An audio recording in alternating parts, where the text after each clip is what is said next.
We are closing off the special team up week now. And my word, it feels like it has been a long week, hasn't it? This is Marvel 2 for 1 86 by Tom Falcon. Maybe the most important issue of this series. And it has got a big chunk missing at the bottom. I didn't care enough to replace this copy. It's mainly a significant issue rather than a good one. Tom Falcon, he had a run on Marvel 2 for 1 after Marky Mark. To be polite, it was mediocre and a bit tosh. He got rid of or undid most of what made Marky Mark's run so engaging and exciting in favour of returning it to its more tired team-up roots. This issue is notable as it begins the redemption of Sandman. It is here where he turns over a new leaf. This follows him suffering a big defeat, and this new direction for the character lasts for nearly 15 years, and that is impressive.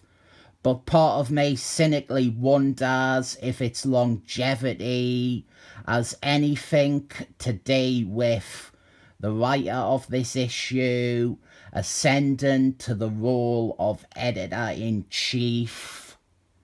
Would Sandman's reform have been maintained had the writer who introduced it left Marvel in 1986 or quit comics to write for professional wrestling? The premise here is simple enough. Sandman is feeling resigned, so he goes for a drink, but the bartender clocks him as a supervillain, so calls Fantastic Force. And rather than a big fight, Thing sits down and has a beer with Sandman, and they talk about their lives, which allows Sandman to detail his backstory and how he wasn't really a bad guy up to a point. And there are some very thin similarities between his life and Thing's life. And so the two unlikely characters bond over things. And Sandman seems to really regret and be aware of his past actions. And I didn't think the writing in this issue is that good. But I am happy with the idea. I like it both as its own thing, a hero sitting down with a bad guy and bonding, and I like it as character growth for Sandman. I have reviewed the entire run where Sandman joined the Avengers, and one of my biggest gripes was how that run being shortened meant that Sandman never got to do much, and we never got to explore his position on the team. The first part of the Doctor Doom story is the most we get to see Sandman in action with the Avengers, and it is brilliant. Sandman is a character I feel is the right choice for this sort of thing. Sandman, for me, the problem with him is he is too powerful for his main opponent, Spider-Man. Sandman is way too powerful for Spider-Man, and his personality is too generic, and as this issue shows, too normal and almost sympathetic for him to really work as a Spider-Man bad guy. He's never going to use his powers to suffocate Spider-Man or have Spider-Man drown in sand, or like in that one panel from the Marvel Zombies comic where Spider-Man gets fat on Sandman and then implodes into a burst of sand. Sandman is never going to do that because Sandman isn't a mastermind villain.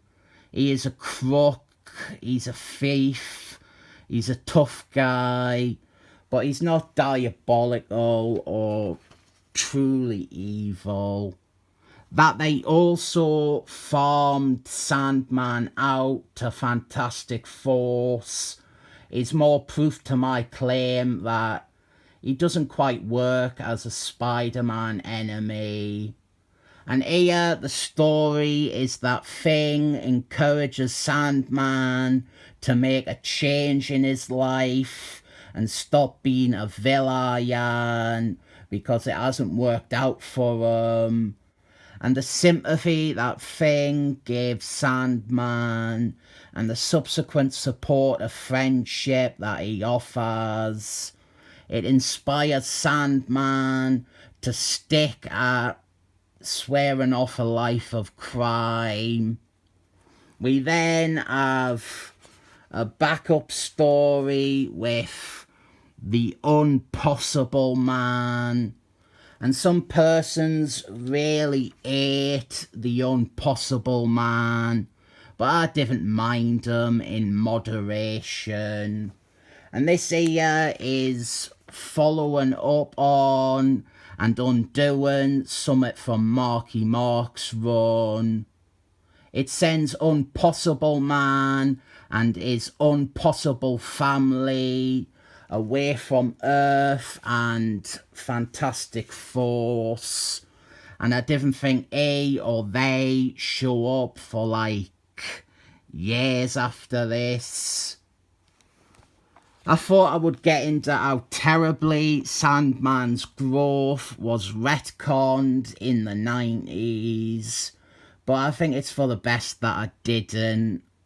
We will discuss that in another video. Maybe I'll do the issue later on that calls back to this one, because I didn't know what else to talk about were I to review that. This issue is okay by itself. It has got some significance to the overall Marvel universe. Sandman's turn as a redemptive hero is something that lasts for a decent stretch of time, and I am always a fan of when heroes try and talk things through with a bad guy. Unfortunately, in this, it's less characterization and more just Sandman explaining his history. And there definitely could have been the makings of a great comic in here. I'll rate it 7 thumbs up. And who knows when I'll see you again. Except it definitely will be tomorrow, because there's an unboxing video I have already recorded.